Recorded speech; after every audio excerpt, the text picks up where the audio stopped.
you obviously have a very, I'm going to call it upbeat philosophy, which is what you're presenting here. Did you start with this, or is this something that evolved over time, or was this an experiential thing? You just developed this as the best way to deal with people? Well, I tell you, I dropped out of high school in 1944 because I wanted to play baseball, and I did spend 1944 in the league because the rookie leagues were right at the ballpark. And then when the work got to me, I had to be a catcher. I just, even if I got, I mean, we didn't expect to come back. I still worked with the airlines. And that was a big shock to us. When we came back, we said, gee, what the hell are we going to do? We didn't think it would come back.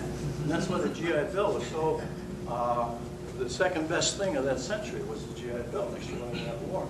Because 16 million of us came back. And if you let us all out on the same day, we'd have continued the war on this side. That's because that's why we were trained. So by letting us gradually go back into the universities and colleges and continue my education through GED, get my high school diploma, and then go to the college.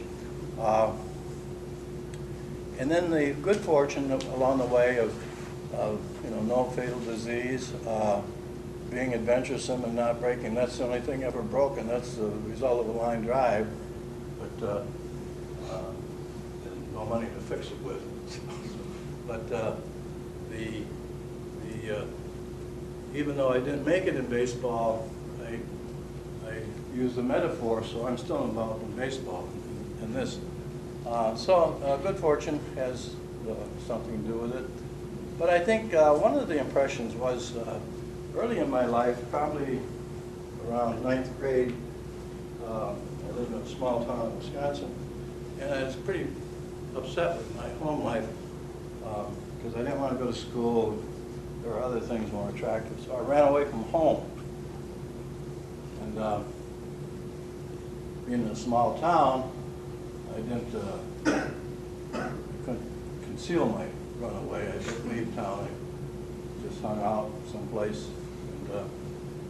And after a couple of days, I realized by checking around, nobody's looking for me, including my parents. I even kind of walked back to the house to see if they closed off my bedroom. Of course, they had 3 boys in the same room, so there'd be some objections. But anyway, but that really made an impression on me that finally, after 3 or 4 days, I just went home. I said, this is not good. You know, I'd rather put up with that stuff at home, good home cooking, and a good spanking once in a while, rather than be out here doing that. But through that experience, it developed hope. You know, all was not lost. There were alternatives.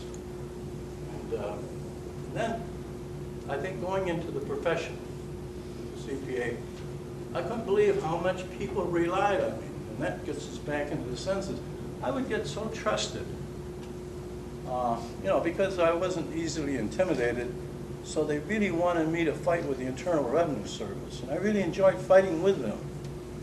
And I would really sometimes get so provoked, and I'd say to them, well, let's go outside and sell this. That might be the best tax law there is. But the thing was that so many people started relying on me who had better educations than I, who had more money than me, but wouldn't make a move without me. And they'd go to a sales meeting, for instance, and come out at 2 in the morning and their car would be gone because it was stolen, and they'd call me before they'd call the insurance company or the police because they figured I had a little more stuff. I don't even know where it's at. So but that's how you build that, and I think that's the deprivation today of kids. Like those youngsters. I mean, how often are they able to walk to their destination for fear of some abuse or some kind of activity, or even young ladies like that, or young men like these guys. I mean, these guys are pretty tough guys.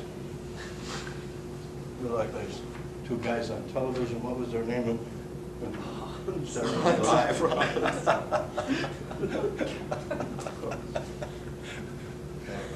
So, but hope is, actually, I think this is the century of hope. I was talking to, I think, Pamela about it, that through the end of the 90s was sort of the Reconstruction era.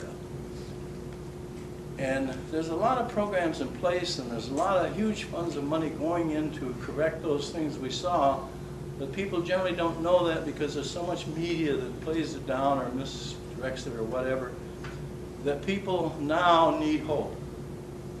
Social workers need hope. You know, social workers is a very dangerous profession because you become calloused with all the negativity and with all the hardship. And if you're dealing with that problem day in and day out, you'll become callous to it. And you worry sometimes that we're not too callous to life itself. But I think if you can switch and you see that there is hope because of conferences like this, schools like that, people like them, people like yourself who care enough, that's all hope. And so I don't think you can identify hope. This is how you get it. But that's why I go to the senses. By touching enough, smelling enough, seeing enough, hearing enough, knowing enough, you build a hope. So I try to, if I have to do something, I want to think it through to myself and determine what's best for me. Not always right, but so far so good.